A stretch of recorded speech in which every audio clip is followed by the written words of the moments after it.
niggas talking about.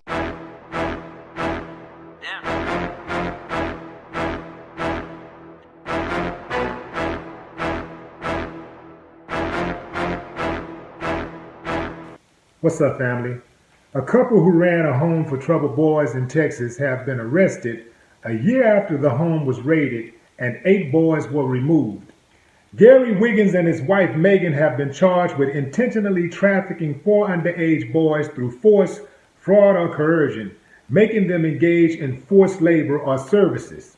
The couple operated Joshua Home, a Christian-based residential home for troubled boys.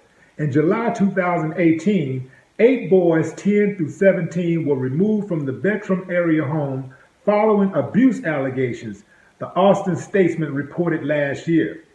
In the years since, agencies have been investigating accusations of abuse, neglect, labor violations, fraud, licensing violations, and human trafficking. The boys' parents, who all lived out of state, had given Gary Wiggins permission to discipline the boys who often did work around the home. Now check this out, family. Prior to wreaking havoc in Texas and just ruining lives, this same couple had set up shop in Alabama and Missouri and was ran out of town. So all they did was change the name. Every time they move to another state, they get caught up, they move. They get caught up, they move, and they change the name. Get caught up, move, change the name. A lot of professionals do this. Nurses, doctors, lawyers, construction people, all kind of people. Cops. It's cold game, man. Let me say this. I appreciate the foster parents out there who genuinely love the children they care for. The rest of you scavengers need to be put down. You're animals. You have no love at all for human beings. Only see the children as a paycheck. There are case after case after case after case of foster parents abusing children. Now we know regular parents abuse children too, but I tell you what, that foster parent thing, it's out of control. I bet you those numbers are way higher. Way higher.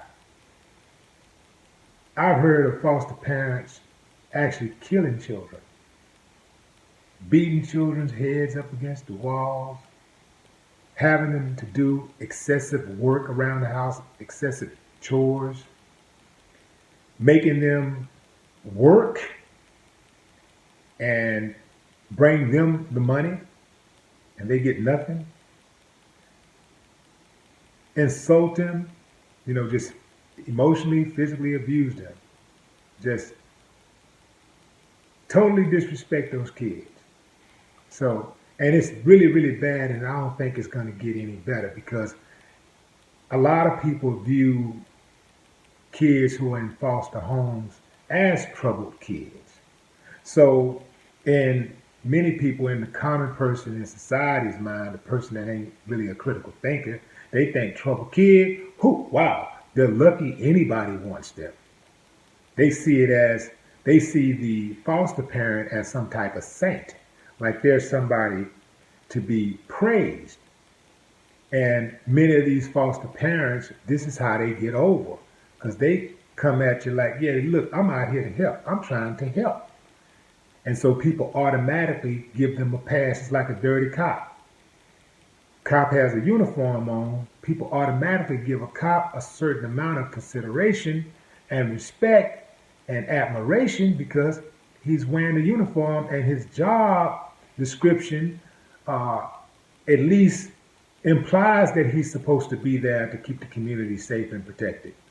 But so often, cops will take that, and they know that by having that badge and that gun and that uniform, that people are going to relax and give them the benefit of the doubt. So that's why many of them will abuse their authority. They will stretch their authority and oftentimes get away with it.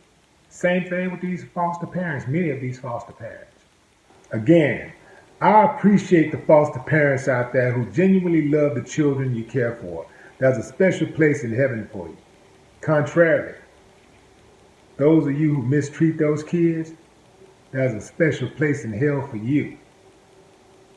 Side note, when I read that part about Christian-based residential home, that told me all I needed to know. No more talk. What them haters talking about?